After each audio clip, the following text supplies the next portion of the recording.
Hi friends, नमस्ते, राधे राधे। तो अभी ना रात के बज चुके हैं, 9 o'clock हो गया है। और मेरा जैसे कि आप देख सकते हैं सारा काम फिनिश हो गया है। और हाँ, मैं इतने दिन से ब्लॉग क्यों नहीं बना रही थी, मतलब 2 ब्लॉग 3 ब्लॉग डालने के बाद ऑटोमेटिकली ब्लॉग आना बंद हो गया था।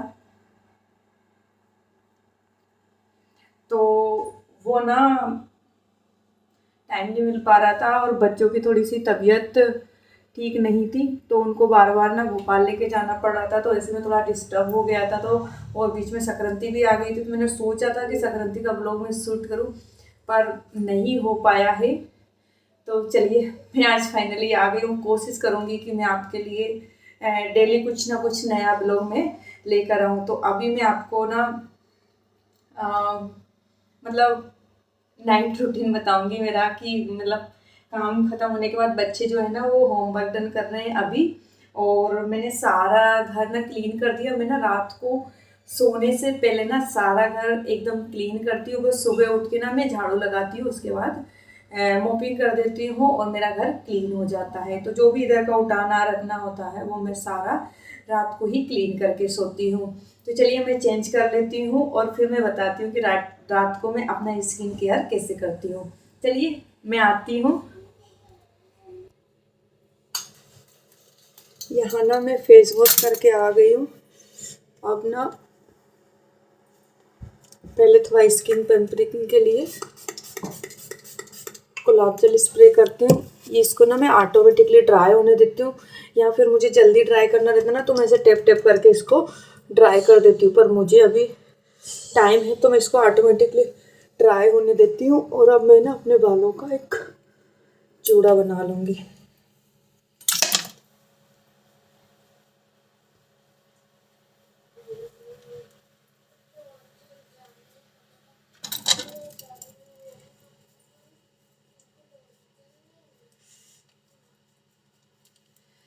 और अब मैं अपने फेस पे अप्लाई करती हूँ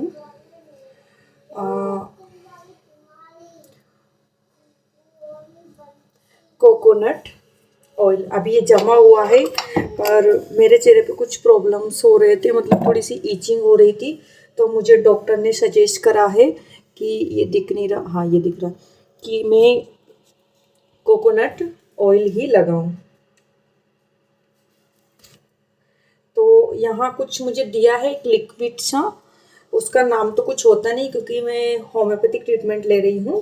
तो बस इसको इसमें 10 बूंद मिलाना रहता है और ऐसे अच्छे से इसको मिक्स करना है और चेहरे पे इस तरह से अप्लाई करके थोड़ी सी मसाज छोड़ कर लेना। देखिए, इस तरह से ये पिंपल्स भी हो रहे थे जो अपने दाग छोड़कर चले जाते हैं। तो बस इस तरह से है ना, थोड़ी सी मसाज कर लेंगे चेहरे की और अच्छे से अप्लाई कर देंगे नेक पे भी और पूरे फेस पे भी। ये अभी थोड़ा सा ऑयली दिख रहा है, पर कुछ ही मिनट में एकदम अच्छे से चेहरे पे सेट हो जाएगा और एकदम ना एक स्मूथ स्किन आपको देगा। तो ये ना इस टाइप का है, कुछ लिक्विड है। इसका नाम तो मुझे पता नहीं है, पर काफ़ी अच्छा है, होम्योपैथिक डॉक्टर ने दिया है। बस इसके बाद मैं लगाऊंगी एक बिंदी, क्योंकि मुझे विदाउट बिंदी फेस अच्छा नहीं लगता है। तो मैं एक बिंदी लगाऊंगी।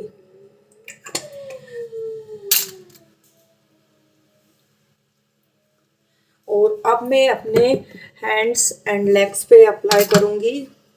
ये ओजीवा का ना फ्रूट स्मूथ, ये जो एक मॉइस्चराइजिंग क्रीम आया है, मैं पहली बार लेके आई हूँ, पर काफ़ी अच्छा रिजल्ट है इसका। इसकी जो फ्रेग्रेंस है ना वो भी काफ़ी प्यारी है, और इसका प्राइस जो है वो 375 है, मतलब 375 रुपये है। शायद अच्छे से स्कैन नहीं हो पा रहा, दिख नहीं पा रहा है। और इसकी जो लॉन्ग लाइफ है ना वो भी काफ़ी अच्छी है, मतलब 36 महीने की है, मतलब 3 साल की। तो इसको बस इस तरह से ना पूरे हैंड्स और लेग पे मैं अप्लाई कर लूँगी। इससे काफ़ी स्किन जो है ना स्मूथ हो जाती है और एकदम अच्छा सा टेक्सचर मिलता है। मैं पहले भी एक आलमंड वाला बॉडी लोशन यूज़ करती थी, पर उसका रिजल्ट इतना अच्छा मुझे नहीं मिला था। बस लेग्स पे भी और पूरी बॉडी पे अप्लाई कर दूँगी, और बच्चों के फेस पे भी मैं अभी इसी को अप्लाई कर रही हूँ। बस यही रहता है मेरा नाइट का रूटीन। और हाँ, मैं जो फेस वॉश करती हूँ ना, मतलब हाथ, लेग एंड फेस, उसको ना मैं एकदम कोल्ड वाटर से करती हूँ। कितनी भी ठंडी हो, मैं कभी भी गर्म पानी का इस्तेमाल नहीं करती हूँ। मुझे बहुत अच्छा लगता है ऐसे ठंडा ठंडा पानी से, एकदम जो ऐसा होता है ना, वाइब्रेट हो जाती है ना पूरी बॉडी, बहुत अच्छा लगता है। पता है, अगर हमें ठंडे पानी से हाथ मुंह धुलने से एक फ़ायदा होता है, अगर हमारी बॉडी में बुखार होता है वो निकल जाता है। मतलब जैसे फरफरी सी आती है ना, तो उससे वो निकल जाता है, हमें वो नहीं होता है। तो इसलिए मैं हमेशा ही, कितनी भी ठंडी हो, कोई सा भी मौसम हो, अभी तो कितनी कड़कती ठंड है, इसमें भी मैं ठंडे पानी से ही फेस वॉश करती हूँ, सुबह भी और शाम को भी।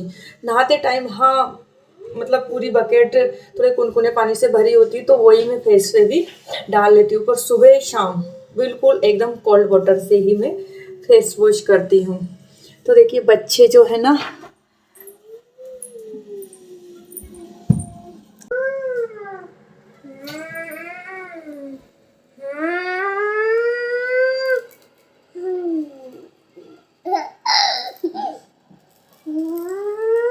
आपका नाम क्या है? जागा। और आप तो सोने आए थे ना बिस्तर में, क्या हुआ फिर? ये बंदूक चला रहे हैं। अभी क्या होली, दिवाली है? अब तो होली आने वाली है। होली के बाद चलाऊं माँ? अच्छा, अभी गोलियां खत्म नहीं हुई। देखिए मैं ना नाइट में ही ये सब पूरी क्लीनिंग करके सोती हूँ, तो मुझे ना सुबह ज़्यादा मतलब बहराने की ज़रूरत नहीं होती है। मेरा सारा काम ऑलमोस्ट ख़त्म हो चुका होता है, बस मैं क्लीनिंग का काम करती हूँ। उठ के आ गए अभी भी। देखिए ये लाइट चालू होते से ही शुरू हो जाते हैं। चलिए इधर से चलते हैं और मंदिर की लाइट बंद कर देते हैं। शुभ रात्रि।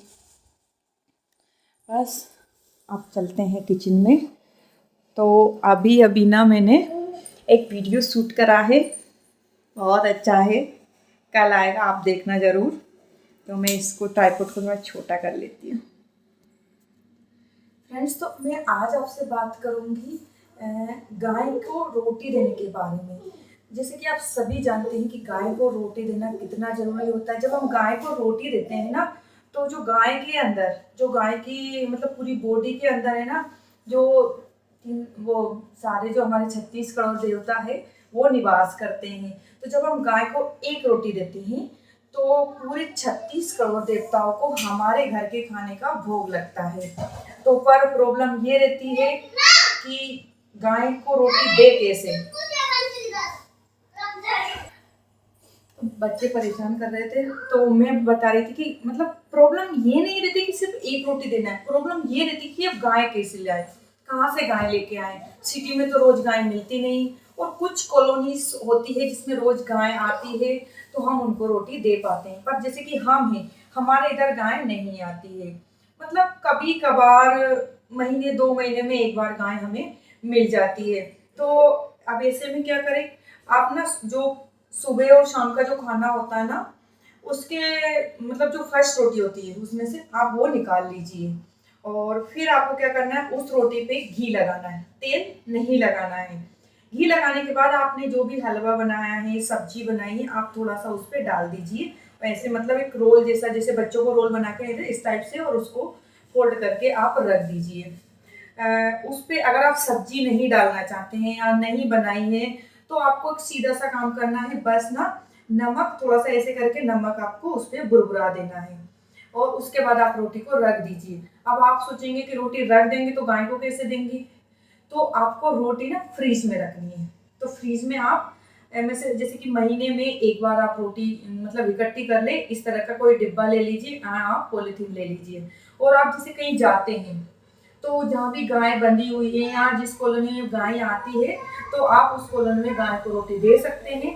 अगर आप ऐसा भी नहीं है, तो जैसे कि हम गांव वगैरह जाते हैं, तो गाय होती है, हर घर में होती है, तो आप वहाँ ले जाइए, गाय को वहाँ रोटी दे सकते हैं। अगर आप इतना भी नहीं कर पा रहे हैं, तो आप क्या करें कि आपके आसपास कहीं मंदिर पे गौशाला है, तो आप वहाँ ना इतना दान कर दीजिए कि जितने गेहूं या आटे से हम साल भर तक सुबह शाम एक रोटी बना सकें, इतना आप एक साथ दान कर दीजिए। यहाँ पैसे तो दान नहीं करना है, आप गेहूँ दान कर दीजिए, आटा दान कर दीजिए, या उसके अलावा आप जो भूसा वगैरह होता है ना, मतलब अपने मन में आपको ये सोचना है कि मैं ये एक रोटी का, जो पहली रोटी होती है ना, 2 रोटी दिन की, 2 रोटी के हिसाब से ये दान कर रहा हूँ। तो आप इस तरह से भी गाय को रोटी दे सकते हैं।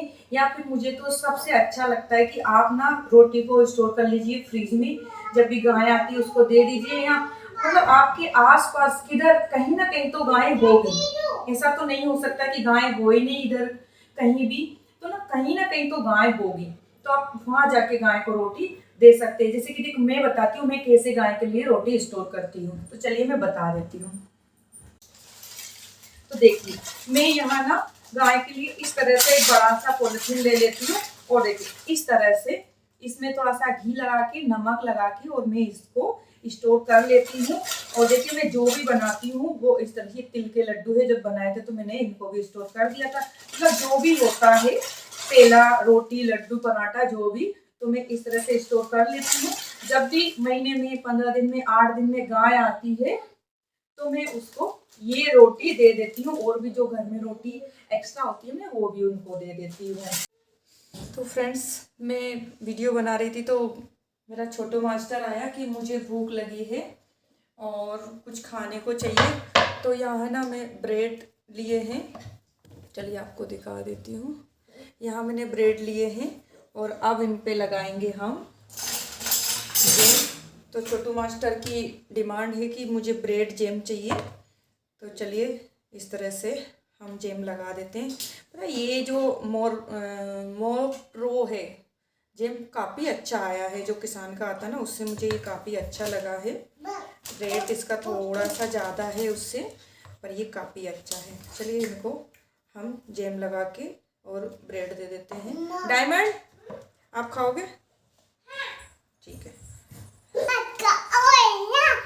आवाज नहीं। प्लेट निकालो।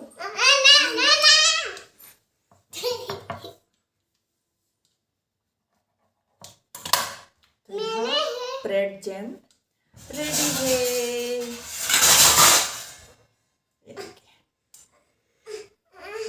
और ब्रेड है ना, ये बच्चों को काफ़ी पसंद आते हैं क्योंकि फटाफट बनकर रेडी हो जाते हैं। आप इनको लंच में भी दे सकते हैं। अगर कभी बच्चा पराठा या रोटी खाकर बोर हो जाता है तो आप इस तरह से भी एक बार ज़रूर दीजिए। मुझे उम्मीद है आपके बच्चों को ये ज़रूर पसंद आएगा। ये तो ज़रूर पसंद आता है क्योंकि अच्छा आता ही है। नहीं मैं बता रही, जो वीडियो देखेगा ना उनके बच्चों को भी ये पसंद आएगा, ऐसा बोल रही हूँ मैं। तो ये मिस डायमंड मीना का भी रेडी है। बच्चे अभी जा चुके हैं। फिलहाल मैं आपसे जो बात करती हूँ कर रही थी उसको थोड़ा सा कंटिन्यू करती हूँ। तो आप इस तरह से है ना गाय को रोटी दे सकते हैं अपने डेली के खाने में से निकाल करके। रोटी देना बहुत ज़रूरी होता है, हमारे सनातन धर्म में भी ये लिखा है। और कौन नहीं चाहेगा कि हमारे घर से 36 करोड़ देवी देवता हो को रोज़ भोग लगा जाए। तो एकमात्र यही तरीका है सभी देवी देवताओं को भोग लगाने का, जिसे सभी जानते हैं कि गाय के पूरे शरीर में सभी देवता वास करते हैं। तो फ्रेंड्स आज का ब्लॉग आपको कैसा लगा है मुझे कमेंट करके बताएं। अगर आप चाहते हैं कि मैं ऐसे ही और भी जानकारी दूं, जैसे कि डॉगी को रोटी खिलाना, चिड़ियाओं को दाना, ऐसे बहुत सारे मतलब बातें होती है घर की बरकत और सुख शांति से जुड़ी हुई, तो आप इस तरह से मतलब एक जो होता है ना जुगाड़, तो इंडिया तो जुगाड़ के मामले में बहुत ज़्यादा आगे है। तो आप गाय को रोटी देने का ये तरीका आप चाहें तो अपना सकते हैं। मुझे भी पहले नहीं पता था, मैं भी यही सोचती थी कि मैं गाय को रोटी देना तो चाहती हूँ पर मैं कैसे दूँगी। तो फिर मैंने एक वीडियो देखा जो मुझे काफ़ी अच्छा लगा और मैंने उसको फॉलो करना भी स्टार्ट किया है। तो मैं कई दिनों से यही तरीका अपना रही हूँ, मतलब रोटी को फ्रीज में स्टोर कर लेती हूँ। मेरे पास इतना बड़ा डिब्बा नहीं होता है कि मैं महीने भर की रोटी को स्टोर कर पाऊँ, तो मैं इस तरह से एक बड़ा सा पॉलीथीन में रोटी स्टोर कर लेती हूँ। जब भी गाय आती है मैं गाय को पूरी रोटी दे देती हूँ, उनके पैर छू के आशीर्वाद ले लेती हूँ। काफ़ी अच्छा लगता है, आप एक बार इसको करके देखिए, आपको काफ़ी अच्छा लगेगा। और फ्रेंड्स एक बात ध्यान रखनी है कि गाय को कभी भी कोरी रोटी नहीं देना है, क्योंकि जब हमारे घर मेहमान आते हैं तो हम उनको कभी भी कोरी रोटी नहीं देते हैं, या फिर हम भगवान को भोग लगाते हैं तो उनको भी कभी हम कोरी रोटी नहीं देते हैं। याद रखना है कि घी लगाना है। अगर आप पराठे बना रहे हैं तो उससे पहले एक रोटी बनाएं और रोटी के ऊपर आप घी लगाएं। ये नहीं कि हम पराठे बना रहे हैं तो हम पराठे बना लें, मतलब पराठे, अगर आप पराठा बना रहे हैं तो तेल से ना बनाएं और उसको घी से बनाएं। अगर आप गाय के लिए बना रहे हैं तो मैं ऐसे ही करती हूँ। और जब हम पूड़ी बनाते हैं तो वो मैं गाय को नहीं देती हूँ कि उससे पहले मैं एक रोटी निकाल लेती हूँ, क्योंकि पूड़ियाँ सभी तेल में बनाते हैं और तेल का हम गाय को नहीं, सिर्फ कुत्ते को खिलाते हैं। और तेल की रोटी कुत्ते को क्यों खिलाते हैं, कैसे खिलाना चाहिए, उसके ऊपर क्या डालना चाहिए, अगर आप मुझे कमेंट करके बताओगे तो मैं उसके ऊपर भी स्पेशली एक वीडियो बना दूँगी। तो फ्रेंड्स, कैसा लगा मेरा वीडियो मुझे कमेंट करके बताएं, और जानकारी अच्छी लगी हो तो चैनल को सब्सक्राइब करना बिल्कुल ना भूलें। मिलते हैं किसी ऐसे नेक्स्ट वीडियो में। जब तक आप मुझे सपोर्ट कीजिए, मुझे आपके सपोर्ट की बहुत ज़्यादा अभी ज़रूरत है। तो ठीक है, बाय, गुड नाइट, शुभ रात्रि, बाय बाय, नमस्ते।